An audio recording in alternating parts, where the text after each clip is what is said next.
students, welcome back to my channel. Today we are going to discuss most important MCET physics question. For much better preparation, you must visit my website www.examstack.com. So question ఒకసారి చూడండి. An iron ball of mass 4 kg moving with speed of 6 meter per second makes head-on collision. So collisions కి వచ్చేసాం మనం.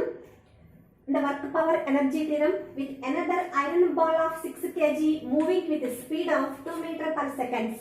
So ఇలా m1 m2 u1 u2 ఇలాంటివి ఇచ్చినప్పుడు వెంటనే రాసేసుకోండి. m1 equal to 4 kgs. So అది ఇనిషియల్ గా u1 వెలాసిటీతో ముందుకెళ్తూ ఉంది కదా. So u1 equal to 6 metre per second.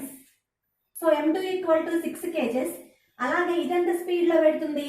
2 metre per seconds వెలాసిటీతో వెళ్తుంది. ఇక్కడ క్వశ్చన్ ఒకసారి గమనించినట్లయితే along with the same line after collision if both balls are moving together with the same speed. So ఇక్కడ along the same line అన్నాడు అంటే రెండు కూడా ఒకే line మీద వెళ్తూ ఉన్నాయి. అంటే ఒకదానికొకటి ఆపోజిట్ గా వచ్చింది అనుకోండి, మనం ఖచ్చితంగా u2కి మైనస్ పెట్టాలి. సో ఇది నేను ఈ చాప్టర్ మీకు నన్ను ఎక్స్ప్లెయిన్ చేసేటప్పుడు నీకు చెప్పాను కదా. సో నెక్స్ట్ కండిషన్ ఏమి ఇచ్చాడు? After collision if both balls are moving together with same speed the common speed of the ball. So common speed of the ball మనం ఫైండ్ అవుట్ చేయాలి. సో వెంటనే మనం ఇక్కడ ఏం అప్లై చేస్తాం? By applying the law of conservation of linear momentum. So total momentum of before collision equal to total momentum of after collision. So దీని నుంచి మనం ఫైనల్ గా స్పీడ్ ఆఫ్ ద బాల్ మనం ఫైండ్ అవుట్ చేయొచ్చు కదా. So v find out చేద్దాం.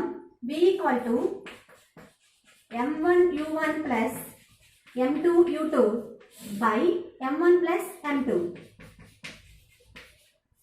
Direct substitution కదా. m1 అంటే 4 ఇంటూ u1 అంటే 6 ప్లస్ m2 అంటే 6 ఇంటూ u2 అంటే 2 బై m1 ప్లస్ m2 అంటే m1 అంటే ఇక్కడ 4 ప్లస్ 6 ఈక్వల్ సింప్లిఫై చేసేస్తే 3.6 metre per seconds. So this is final answer. సో ఇలాంటి మరిన్ని అప్డేట్స్ మీకు రావాలంటే మా ఛానల్ సబ్స్క్రైబ్ చేయండి, లైక్ చేయండి, షేర్ చేయండి. Thanks for watching.